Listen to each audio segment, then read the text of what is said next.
In the steam engine compound early on Saturday morning, coal loading, polishing and an immense amount of preparation work taking place prior to the day's activities, and some of these will parade in the main ring.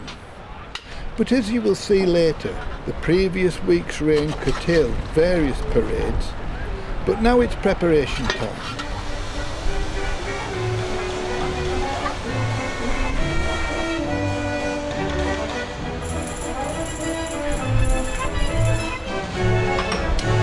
And it's nice to see the younger generation quite involved.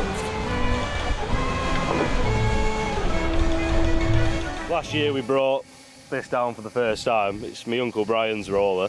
He bought it, I think, 2 years ago now. And we thought, we did a year on just milling about doing the local rallies. Then we thought, well, we'll bring it up to Fluteborough, but we're a bit skint on money, so we couldn't afford a low loader. We thought the only way to get it here is to road it.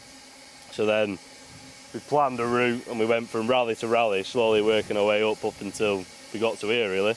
And we thought we were really good. We won best in show, so we thought we've got to come back, really, and bring the trophy back. So just another excuse to bring it back. Oh, yeah, definitely. We've come anyway every year for a few years now, bringing various bits and bats, but more fun with something like this. No, that smaller maroon trailer hardly weighs anything. Heaviest part on that's the RBC, which holds about a tonne of water. I think trailer's probably 3/4 of a tonne, if that. And it's all on decent bearings, pneumatics, rolls really easy. And the living van's note, really. Once it's a rolling load, it's not much weight behind it. Doesn't bother this at all. Don't even notice it's there, does it? No, it'll go up a hill in top gear with them quite easily. Went through a Grange on the way up, in top gear, straight up north. This Isle of Man steamer has been at the show for many years. And when we arrived with the cameras, the lads had just got it off the transporter and had headed off for some early morning breakfast. It's a 1922 Marshall, owned by the Brook family, and a very tidy example of a roller it is.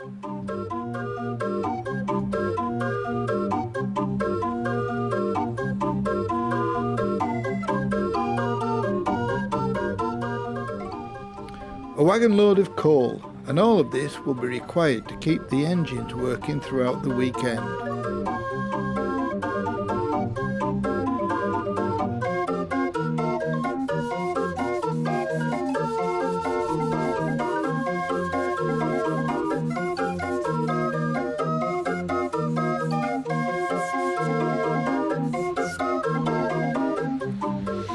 This very tidy tarmac wagon was just pulling into its parking area, while a wagon load of helpers need a step ladder to get off the back of this ex-army vehicle. It was built in 1910 for export to Tasmania, where it spent all its working life. About 8 years ago it was repatriated to England.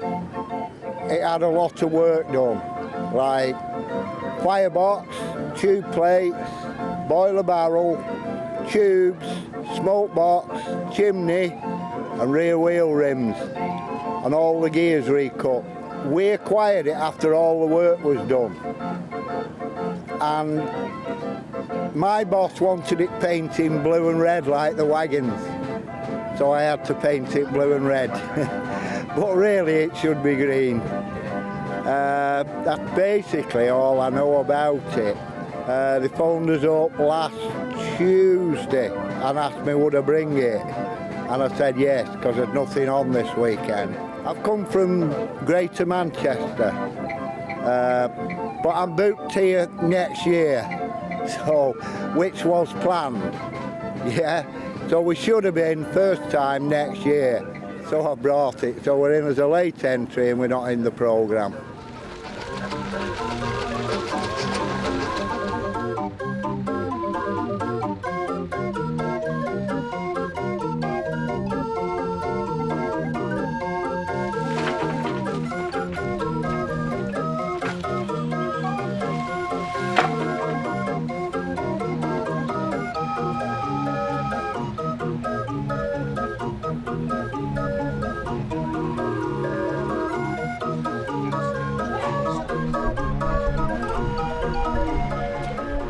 a Roby tandem roller, 1924, built in Lincoln, new to Flint County Council.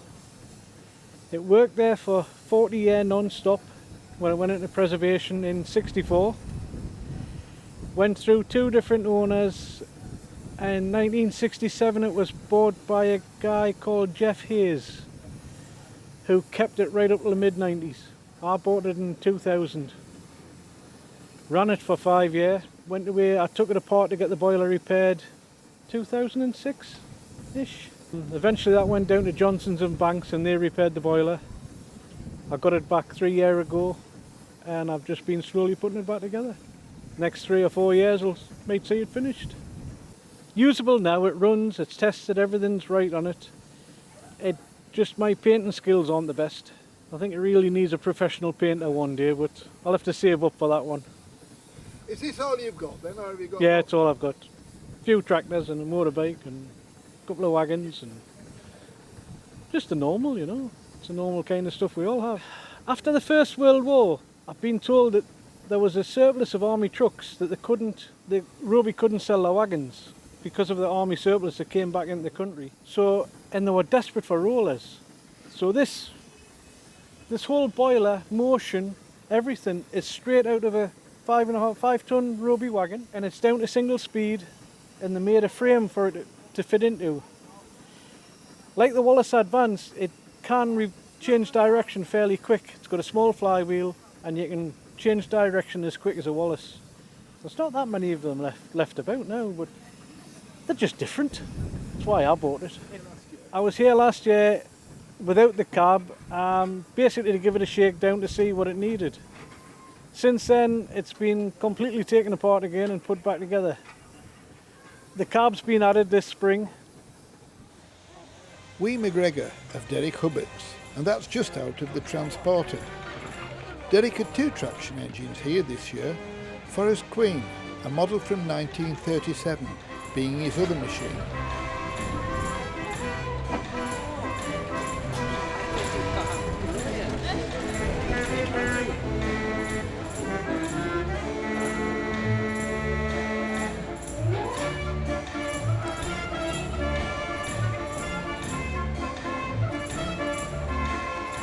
This is one of a pair of ploughing engines brought to the show by Alex Sharphouse, both of them being 1920 Fowler machines. These can be seen at Old Hall Farm at Bowth on a fine sunny summer afternoon, working the soil and making a wonderful sight on the farm.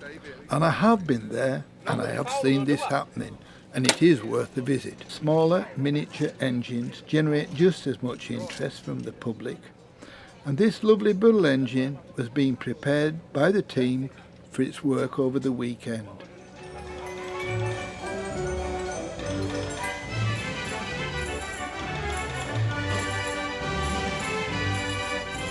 The Isle of Man steam engine getting its preparations complete.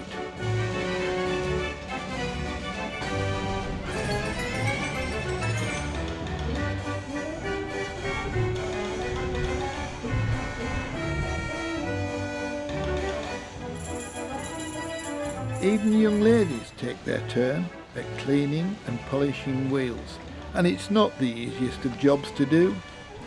But it's a lovely engine, built in 1924, owned by Mr. P. Moody.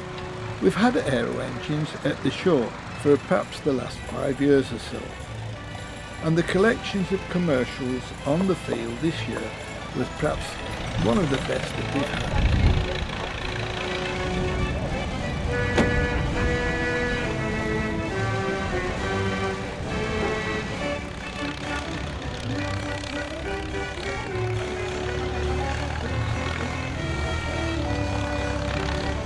Military vehicles are always popular, and heavy commercial vehicles and PSVs were as good a display as we've had for many, many a year.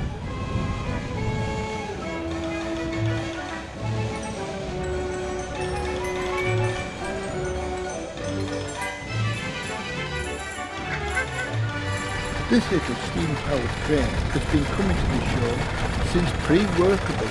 I remember seeing it when it definitely didn't have any steam power there.